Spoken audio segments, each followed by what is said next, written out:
not running away with a whole lot of money at that point. You're still only earning $30,000 a year if you earn $15 an hour. And Ali, the price of housing has soared in recent years. You're an average worker.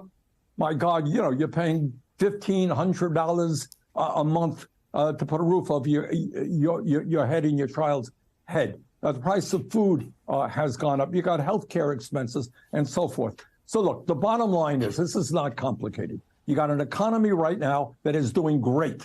Fantastic.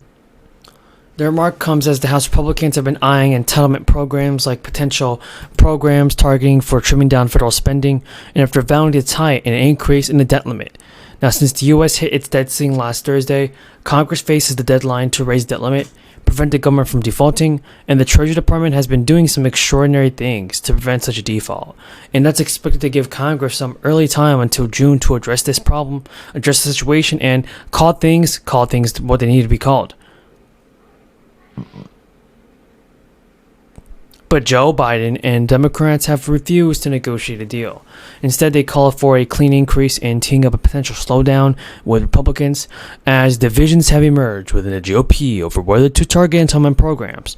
The former president already warned Republicans that they need to look elsewhere for their spending cuts. He said under no circumstances should Republicans cut a single penny of Medicare or Social Security to help pay for Joe Biden's spending spree. Seniors are being absolutely destroyed in the last 2 years. That's what the former president said. We know what the former president is and what he stands for, but he also said that Social Security benefits typically rise every year thanks to the program's COLA, which tries to ensure that retirees don't even lose their purchasing power. This year, retirees got an average of 8% in their benefits, one of the largest increases in roughly 4 decades, thanks to soaring levels of inflation. And while 2023 has just started, it's never too early to start looking at what the COLA might be. While there may be a lot of things to play out this year, what we need to know about 2024 COLA is how much benefits could rise. Now, within the COLA is based on inflation. The Social Security Administration is a very specific formula for calculating the COLA. To calculate the COLA, the SSA takes the average monthly CPIW in the third quarter of the year, which includes the months of July, August, and September, then compares it to the average monthly CPIW for the third quarter. The percentage difference between these two numbers is the COLA for the following year. It can't be a negative COLA because that just won't even make sense. And while we know that exactly COLA next year won't be exactly determined, for instance, in recent months, inflation has started to show that Federal Reserve's intense rate hikes are starting to negatively affect the economy. And while the number is certainly high, it's markedly lower than what the CPIW clocked in at 9% over last year. While the economy is still not feeling the full effects of the Fed, the CPI should continue to trend lower on a year-over-year basis.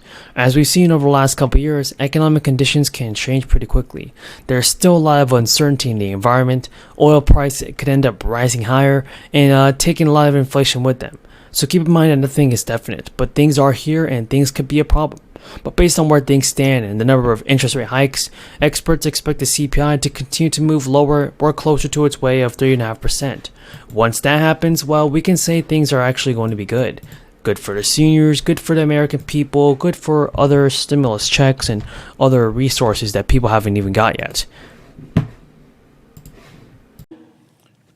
Madam President, day after day, here on the floor of the Senate and back in their states, many of my colleagues talk to the American people about how deeply concerned they are about the deficit and the national debt. They tell us that we just don't have enough money to expand Medicare, to cover dental care for seniors, to cover hearing aids, to cover eyeglasses. We just don't have enough money to do what every other major country on earth does, and that is guaranteed paid family and medical leave. At a time when hundreds of thousands of bright young people are unable to afford a higher education and millions are struggling with student debt, my colleagues tell us that we just don't have enough money to provide 2 years of free tuition at community colleges. When we have over 500,000 Americans sleeping out on the streets, including a few blocks away from the nation's capital, we just don't have enough money to build the low-income and affordable housing this country needs. And at a time when the scientists are telling us that we face an existential threat in terms of climate change, we are told that we just don't have enough money to transform our energy system away from fossil fuel and create a planet that will be healthy and habitable for our kids and future generations. Just don't have enough money. Yet today, the U.S. Senate will begin consideration of an annual defense budget that cost $778 billion. Folks, there's a ton of good news about the fourth stimulus check that I want you to know. Continue watching this video. With the aim of returning to normal, many states have already called an end to their public health emergencies. This means the enhanced SNAP payments that the residents have enjoyed during the crisis may also pause.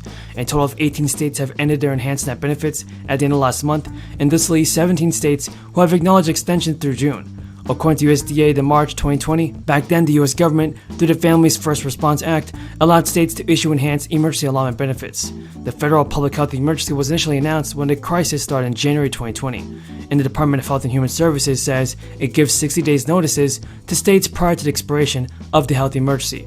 For the July 15th end date, the 60-day notice is on May 17th, and states have been providing emergency allotments to SNAP households since the start of the crisis. As the economy recovered from the initial crisis shock, some states have questioned the justification for all households to receive the maximum SNAP benefit. As a consequence, these states have opted to announce the end of their respective public health emergencies and their enhanced SNAP benefit payments earlier than others. On the other hand, more than 40 million Americans who get help buying groceries through SNAP are using and seeing their benefits plunge even as the nation struggles with the biggest increase in food costs in decades. A number of states will continue to provide the enhanced payment to the residents up to the date the federal public health emergency ends. And Joe Manchin threw another wrench into Biden's economic agenda, saying it was ludicrous to pursue tax credits for electric vehicles. Democratic lawmakers are pushing for Biden's Build Back Better plan, and they say the electric vehicle tax credits are still under consideration. Folks, if you have any questions about the fourth stimulus check, be sure to leave them in the comments below. Jason Snipe, I want to ask you the question this way, I guess. Because, you know, everybody wants to sell when the market's falling out of bed and it looks like it's going to go down, and you want to preserve the capital you have, and then it goes down a lot, and then you never know when that moment is to get back in because you're too afraid to do so because you think it's going to go even lower than that. So my question to you is, how are we going to know? How are the viewers going to know when it's the time to buy? Beyond looking at just the HeartNet levels, right? You can throw any level out there and say, well, when it gets to that level, that's the signal. But it needs to be deeper than that. Do we need to see energy prices come down? Is that it? Do we need to see a clearer sign overall that inflation has peaked? Do we need to wait to earnings and see what the guidance is going to be?